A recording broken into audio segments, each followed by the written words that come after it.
So, I made this top 10 all the way back in 2013. I wonder how well it's held up. I have two rules. One, I have to be able to play as Mario for it to count. Oh god.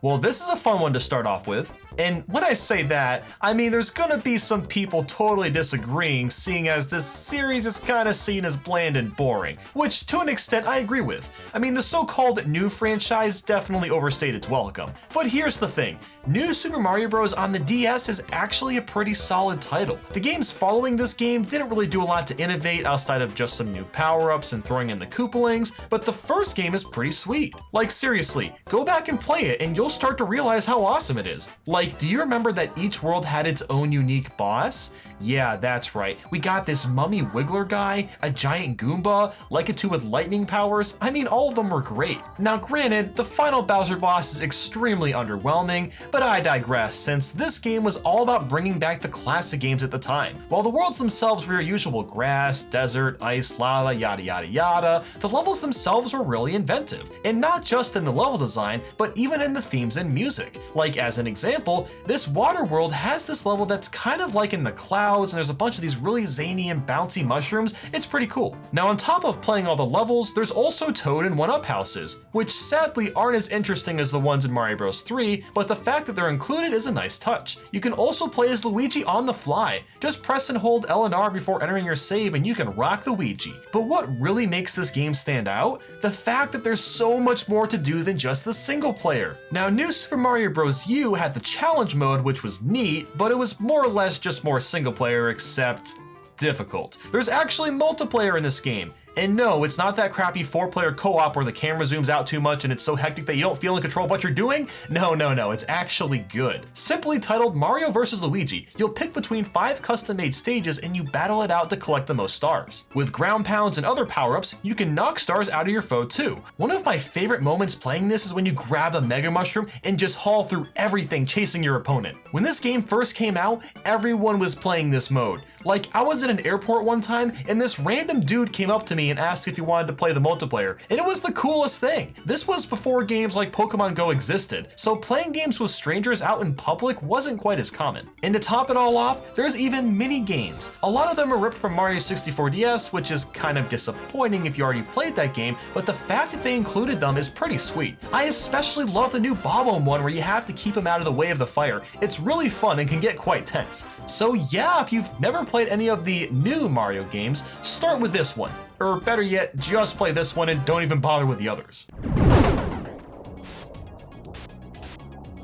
What the heck? Why did I put Super Mario 3D World as the number 2 best Mario game back in the day? I think I actually went mad. I mean, don't get me wrong, this is a pretty great game, but my god, it's not that good. So 3D World is kind of like a sequel to 3D Land, but I see it more as what Mario 3D Land should have been. Essentially, this is a 3D Mario game that's played like a 2D one. You can play as Mario, Luigi, Peach, Toad, and Rosalina. Each character has their own unique attributes. Mario is the most balanced of the bunch, Luigi can jump really high, Peach can float, Toad runs really fast but has a gimp jump, and Rosalina has a spin attack. My favorite characters to play as has to be Peach and Rosalina, simply because their movesets are the most fun to use. Each level has diverse themes, which keeps each stage feeling pretty different from one another. Some of my favorites has to be the Mario Kart stage, where you'll race through what's essentially a Mario Kart track accompanied with the Super Mario Kart music, and Sprawling Savannah because of the section that actually looks and feels open world. Having a ton of different stages is cool, but it's not the most memorable, and that's the biggest problem with this game. It's not something you'll likely go back to after completing. Now sure, there's plenty of replay value and extra stages to unlock, but I can't tell you what 95% of the stages are or even look like. And some people might not mind that, but for me personally, the levels themselves is what really sets the tone and mood for the game, so remembering what they look like is really important. But with that said, this game is still a ton of fun. The bosses, well, not difficult yet again, are all brand new to the series and are pretty fun to take on. I especially love Histocrat because of the sick music and having to use the cat suit to defeat him. Yeah, that's right, you can play as a cat cat in this game. It's probably the best aspect to this game. With the cat suit, you can claw at enemies and climb up walls. It's incredibly awesome and clearly the selling point of this game. There's other power-ups like the double cherry and the mega mushroom, but they don't really serve much of a purpose seeing as you barely use them. You can use the fire flower and boomerang flower too, but they aren't nearly as great as the cat suit. What'll keep you coming back is finding all the green stars and stamps in each stage. Doing this will allow you to unlock one of the hardest levels in the game. But let me tell you, this game basically pulls a Donkey Kong 64 on you. If you want that shiny 5-star rating on your save file, you're gonna have to get every green star, stamp, touch the top of the flagpole in every stage, and play all the stages with every character. I really don't get why all of that is necessary for 100%. Regardless though, Mario 3D World is a pretty solid Mario game, just not a memorable one. Also, Cat Bowser. So much yes, Nintendo. You know, I feel this is one of the most underrated Mario games out there. I've always been a huge fan of Super Mario Bros. 2. No, not that Japanese one, obviously. That one can burn for eternity for all I care. One of the coolest things about this game is being able to play as Mario, Luigi, Peach, or Toad. And yes, we did just talk about Mario 3D World, seeing as that game was inspired by this one. And similarly, all the characters have their own attributes and special abilities. I think I like this game so much because it has such a unique take on platforming. Stomping on enemies to kill them doesn't work. Instead, you have to grab giant turnips from the ground and chuck them. I really can't recall any other platformer I've played that has a mechanic like that, and it works really well. And sometimes you'll find these PAL blocks which basically screen wipes everything on the screen. It's pretty sweet. While the controls aren't perfect, they're much better than in Mario 1, and there's fun in figuring out which character works best for your playstyle. I'm also a big fan of the difficulty. This game is not easy. Once you get to the last few worlds, you'd better hope you garnered a bunch of lives because you'll need them. Now, the way you get lives is probably the biggest negative to this game. Basically, you'll find these potions that create doors, and when you enter the door, you'll travel to another dimension of the stage for a few seconds. You can usually pick up a few coins in this alternate world, and those coins are then inserted into a lottery machine at the end of each level. So it's kind of luck if you get extra lives or not. Thankfully, there are some continues, but there's no way to save your game. But that's really the biggest downside. What's cool is that this game's enemies and characters introduce some staples to Mario, like the Shy Guys as an example. And of course there's Birdo, who is still one of the best mini-bosses in Mario to this day. What's nice about Birdo is that she, or well, he, I don't know, progressively gets more challenging as you play further and further in. And the final boss isn't Bowser, it's this guy called Wart. That's a really gross name, and you kill him by throwing vegetables into his mouth. So there you go, kids. Vegetables are bad for you according to this game. Now the ending is really stupid, of course, but man, I just love playing this. It's always such a good time.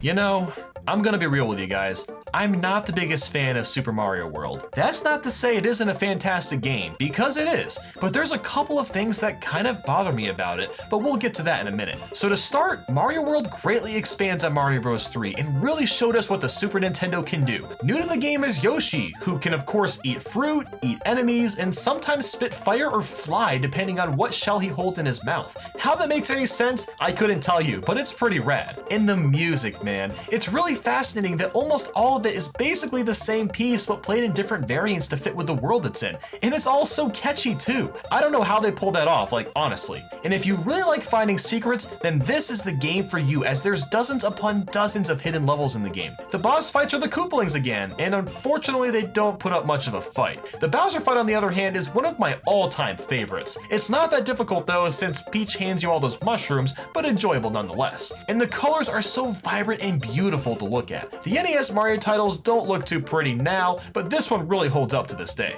Now with all that said, I honestly do not like the controls in this game. Now hold on, before smashing that dislike button, I need you to hear me out for just a second. I personally don't like how Mario loses a lot of momentum in the air if you aren't holding forward. Like, it feels too precise, if you can get what I'm saying. Mario Sunshine is kind of like this too, where the control is so tight and sometimes it's hard to be 100% precise all the time. But here's the thing, I'm much more used to Mario Bros. 3 physics where they're a little bit floatier, and I think that's why I struggle to like this game more. My mind just automatically plays Mario World like Mario Bros. 3 and it throws off everything. And believe me guys, I've played this game for a good 20 to 30 hours just to try to get used to the controls, and I really gave it a chance for this video. But I just prefer how Mario 3 plays in the end. And I honestly feel bad about that, because this game is one of the best platformers of all time. But you know, that's just how I feel, I gotta be honest with you. And that got much deeper than I expected, I apologize. Let's move on.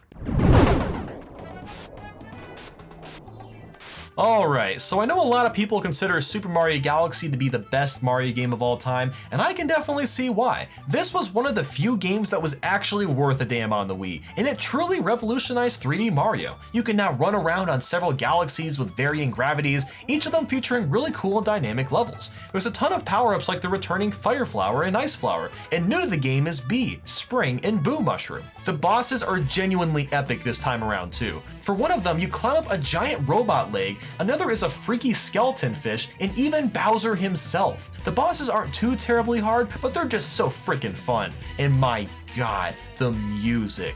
Holy crap, the music in this game is just unreal. Mario Galaxy also introduced Rosalina, a female character that every 12-year-old is in love with, but most importantly, she watches and protects the cosmos. So basically, she rules the universe like an actual goddess. That's pretty awesome. The most important thing though is the controls, and my god are they fantastic. You have most of your typical moves from Mario 64 and Sunshine, but new to the game is the spin jump. Now yes, you do have to shake your remote to do it, but the motion is so simple that it becomes second nature and it isn't really bothersome at all. You feel completely in control. It's really nice and fluid. The only real downside, I guess, is the post-game stuff. Once you beat Bowser and get all the stars, you'll unlock Luigi, and you can play the whole game as him. I guess that's kind of cool, but there's really nothing additional to unlock outside of just one new level. But still, I think more could have been done. You'll see what I'm getting at with this next entry on the list. And this is one of the few games that didn't change from my old top 10. I still prefer Mario Galaxy 2 over Galaxy 1, and I've played both of them again for this video and streamed them earlier this year, so this is after tons of time with both. The great thing about Mario Galaxy 2 is it takes everything that was awesome about Galaxy 1 and just expands. Well, except for the hub world. That doesn't really exist anymore, but I never thought it was that big of a deal, frankly. The biggest inclusion has to be Yoshi. Yoshi is such a blast to use. Being able to eat enemies so he can shoot them up into star bits is one of the best things ever. Heck, there's even fruits Yoshi can eat so he can run really fast, or blow up like a balloon for height, or light up secret areas. The galaxies and the music once again are also just incredible. On top of bringing back most of Galaxy 1's power-ups, there's a new one called the Cloud Flower. This thing is so broken, but damn, it's so much fun to use. You're basically given floatier jumps and you can use 3 clouds as extra platforms. That means you could actually exploit parts of the game if you know what you're doing, and I really love breaking my Mario games. The Rock Mushroom is pretty great too, but it doesn't even compare to the Cloud Flower. The post-game content is much better than Galaxy 1 as well. After getting all the stars and taking out Bowser, which unfortunately his boss fight isn't quite as good as the first game, you'll unlock green stars for every galaxy. What's great is you don't have to play as Luigi to get these stars if you don't want to. It's completely your choice this time around. The green stars aren't that hard to find, but it's a lot better than just doing the same missions over again. And of course, once you find all the green stars and max out your starbit count, you'll unlock the final challenge, the perfect run. It's one of the most infamously hard levels in Mario, where you'll basically go through this giant obstacle course that's death-defying every step of the way, with no checkpoints and you can't get hit even once. And what's great is you don't even need to complete this brutally hard stage to enjoy the game. It's purely for the most dedicated of fans. While I do wish there was a Galaxy 3 for a strong trilogy of these games, I really love and appreciate what we got. And here's another game that people call their favorite Mario. I mean, at this point, any of these games could be considered the best in the series. Super Mario Sunshine really outshines a lot of Mario titles simply because of its innovation. First off, there's an actual story with dialogue. Like, what the heck is this? Bowser talks? How dare you disturb my family vacation? Maybe that wasn't the best idea, but hey, Nintendo tried something different and I applaud them for that. This is essentially the follow-up to Super Mario 64 and it tries out a lot of new things, one of the biggest being the Flood Pack, of course. This device works wonders for 3D platformers. The most basic ability is shooting water forward with the squirt nozzle to clear out goo as well as to get rid of this X graffiti. Like, come on kids, if you're gonna draw graffiti on public property, at least be creative and draw something cool. There's also the hover nozzle, which allows allows you to hover in the air, and it's fantastic because you can recorrect your jump if you mess up initially. And that's pretty important for 3D platformers since it's not as easy to make jumps accurately. And you can also unlock the rocket nozzle, which lets you blast yourself high into the sky, and the turbo nozzle lets you run really fast, even over water. Instead of your usual grass, desert, ice, and lava worlds, this time everything is beach or vacation themed. And crazy enough, every level is unforgettable. That's because the way you collect shines is really novel. At one point you'll be shooting pink balloons on a roller coaster, to sneaking around the ceiling of a hotel to get into a locked room, and then pushing a watermelon down a hill to a snack bar, and honestly, I could go on all day. I think that since the game limited itself on just the beach theme, it forced the developers to get really creative with the limited resources. Heck, you can even play as Yoshi for crying out loud. He works a little differently in Sunshine. Instead of making eggs, he pukes this fruit stuff out of his mouth. Kinda gross, but still a lot of fun to use. So I've praised a lot about this game, but there's a couple of big downsides, and I think you know where I'm going with this. A ton of the shines in this game involve you collecting these blue coins. Collecting coins might not sound that bad, but there's hundreds of these blue ones, and a lot of them are really well hidden. The problem is there's no way to tell which ones you've already gotten or which ones you haven't. There's no map that indicates where you've already gone, so you basically need to memorize exactly where all the coins are or use a guide. Some people may enjoy the exploration, but most of the time it just feels really tiring. Now thankfully, if you want to beat the game without the blue coins, then you still can, but for 100% you have to find every single one. And also, the 100 coin stars at each level isn't very fun either. It feels very grindy like in Mario 64. It's really just those couple of things that are holding me back from putting this higher on the list. So here's a game I've rarely talked about on this channel, and that's crazy because I can come back to Super Mario Bros. 3 any day of the week. There's so much to love about this one. This game introduces the most interesting power-ups even to this day, including the Tanuki Tail / suit, the Frog suit, and the Hammer Bros suit. I've always preferred the power-up system in this game over Mario World because you can basically store and build them up for use at any time before a level. Now sure, you can hold one power-up during a level in Mario World, but in Mario 3 you can hold several, and there's much more of them too. The hub worlds are not only a first for Mario, but are really intuitive. And if you don't feel like playing a level, boom, just use this cloud and you can skip it. Or if you don't want to fight the Hammer Bros, just blast those suckers to sleep with this nice, soothing music box. What's awesome about Mario Bros. 3 is there's sub-games inside of this game. At the end of the levels, instead of touching a flagpole, you'll touch this roulette box which randomly selects 3 icons. Try to match up 3 for extra lives. You don't even realize that you're basically playing a game inside of a game because of how subtly it's added. And there's also this card game that you can randomly find in the hub world, and you can randomly pick a treasure for a power-up, and matching the faces for extra lives. And speaking of the levels, hot damn are they impressive. They're a bit on the short side admittedly, but each one offers something brand new. One minute you're running away from an angry sun, and next you're jumping over chain chomps, and then you're carefully avoiding boss base since he can eat you in one bite, and then there's this level where you hop around using only parabeetles. Like, God, I freaking love these levels. Some of my favorite worlds has to be the one where everything is giant and the ones with the pipes. This game is so great that it actually premiered in America from a movie shown on the big screen. Okay guys, this was in the late 80s, mind you, when gaming had a different meaning and it wasn't seen as mainstream. That is genuinely remarkable. You can't deny that.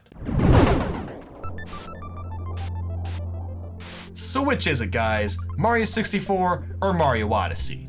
I'm putting Super Mario 64 at number 2. Yes, the game that I used to speedrun, have way too many top 10s on, and have tons of ROM hack videos based on it. I've talked about Super Mario 64 to death, and anything I really say about it is something you've probably already heard. I mean, it's a fantastic game. It helps shape what 3D games are like today. What really makes this one slightly more special than Mario Sunshine is that it's more sandbox-like in structure. While Mario Sunshine is definitely an open world game, you generally have to do the missions in a certain order. That's not really the case for Super Mario 64. You can complete any star at pretty much any time. There's 3 new power-ups in this game too, the Wing, Vanish, and Metal Cap. All of them are pretty fun to use, even if the Wing Cap controls are a little finicky. And the music is nothing short of classic. Every song will get stuck in your head instantly, even though I wish there was a bit more music in the game. The biggest glaring problem is the camera. It really doesn't work as well as it could. It's not like awful or anything, but there's lots of moments when you're playing and you just can't get the angle right or it moves too slowly. And the boss battles are a joke, okay? Fighting Bowser 3 times in a row in basically all the same way is pretty lame. And the other bosses like Big Bob-omb, Womp King, Big Bully, and the such really don't require any effort. To be honest, every Mario game has easy bosses, but the ones in this game are so simple that they don't even feel any different than a normal enemy. In all the other 3D Mario titles, it's very clear when you're fighting a boss. You can really feel it, but in this game, that's not really the case outside of the Bowser fights. And some of the final levels in this game just straight up suck balls. Like Rainbow Ride is a perfect example. To get most of the stars, you just wait on this carpet. It's not challenging or interesting. You just wait. Now look, no game is perfect, but I think the #1 game I have on my list has the least amount of mistakes out of everything already talked about. So let's get to the obvious. Of course, it's Super Mario Odyssey. So quite frankly, guys, I've been working on this top 10 for a few weeks just to ensure that I really wanted to make this my #1 pick. I didn't want to make the same mistake I did with the last top 10 where I put Mario 3D World at #2 just because I had recently played it. But Mario Odyssey is a game that I know I'll be playing for months or even years on end. This is the 3D Mario game of my dreams. They fixed almost every single problem previous 3D Mario games had, and have included so many new things to boot. The biggest addition is of course Cappy. This hat with eyeballs changes everything. You can throw the cap and bounce off of it in numerous ways, as well as capturing enemies. So instead of power-ups, you can transform into things like a T-Rex, an onion, lava balls, and an assortment of other strange things. And the craziest thing is I don't even miss the traditional power-ups because of how intuitive these abilities are. It feels so natural. In fact, controlling Mario is perfectly natural too. Mario Galaxy and Mario Sunshine did a great job with the controls, but Mario Odyssey manages to make them even better somehow. You have so much control when moving on the ground and in the air. Even the tiny things have been tweaked, like long jumping. In this game, you can turn while you're in the process of the long jump. That's just one example. Every move has been enhanced to near perfection. Turning around in the air can be done on a dime thanks to Cappy, and it's accurate pretty much every time. Like, when you make a mistake, it's probably your fault. It's almost never the game's fault. And it's so easy to make extended jumps since Mario's moveset is so interconnected now. Performing combos of moves is so incredibly gratifying. It makes me feel like a speedrunner of sorts. In fact, I've even started to learn speedrunning this game because it's just that satisfying. And let me tell you,